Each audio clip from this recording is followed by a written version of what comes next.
Lesson 5-15, multiplication and division equations with fractions. So with these equations, you're going to still use the properties of equality, the division property of equality and the multiplication property of equality, or just think of you're using the inverse operations to simplify and get the variable by itself. So whatever you do on one side of the equal sign, you do on the other side. So our first question, on May 6th, Kira volunteered for 12 hours at the Natural History Museum. This was 3/4 as much time as she had volunteered the day before. How many hours did she spend volunteering at the Natural History Museum on May 5th? So we have to find out the amount of hours she spent on May 5th. So we don't know that. That's going to be our unknown. So I'm just going to use a variable. I'm going to use x for that variable. So if it was 3/4, so 3/4 of May 5th was what she did. She volunteered on May 6th, which was 12 hours.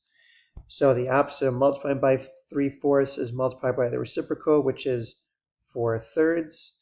So I multiply both sides by 4/3.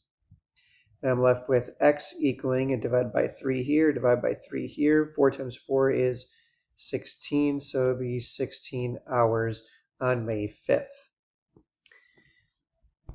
Next, n divided by 1/4 equals 8.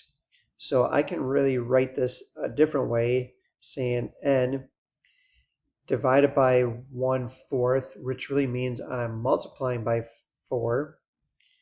It's going to equal 8. To get n by itself, I divide by 4. N is going to equal 2. Next, I have 3/7 c equaling -21. The opposite of multiplying by 3/7 is divide by 3/7 or multiply by 7/3. Do that on both sides.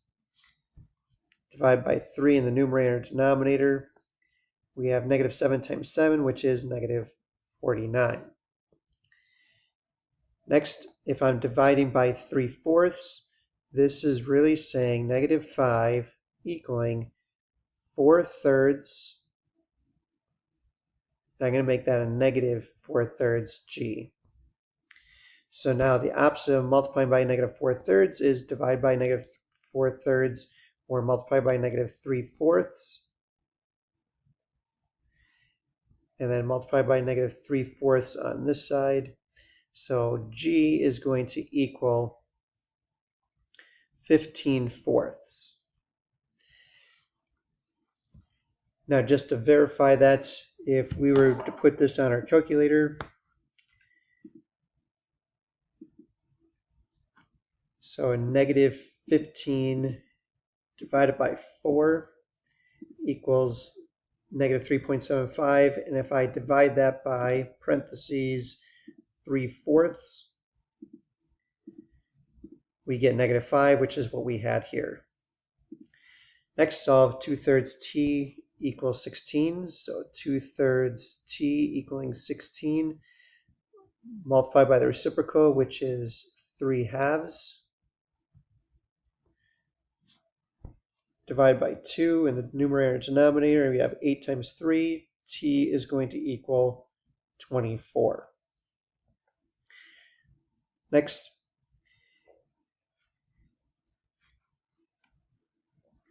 here we need, these are actually one from previous lesson.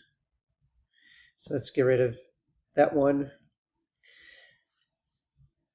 Solve z divided by 1/3. Here we want to divide by 1/3, which really means I have 3z equaling 8.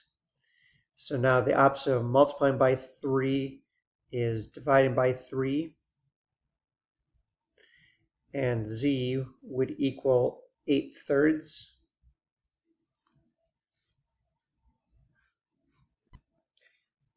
Next, I have -1/3 k equaling 2. The opposite of multiplying by -1/3 is divide by -1/3, which really means I'm multiplying by 3/1.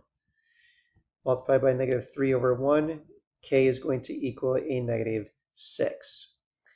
And our last one, to rewrite this would be 30 equaling, if I'm dividing by negative 1/4, I'm really multiplying by negative 4, so negative 4c, divide everything by negative 4.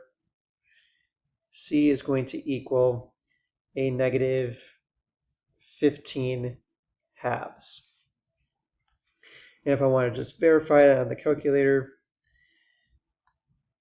parentheses, negative 15 halves. If I divide that by negative 1/4, we should get 30 as our answer, which we do. So that's our lesson on multiplication and division, or multiplication and division equations with fractions.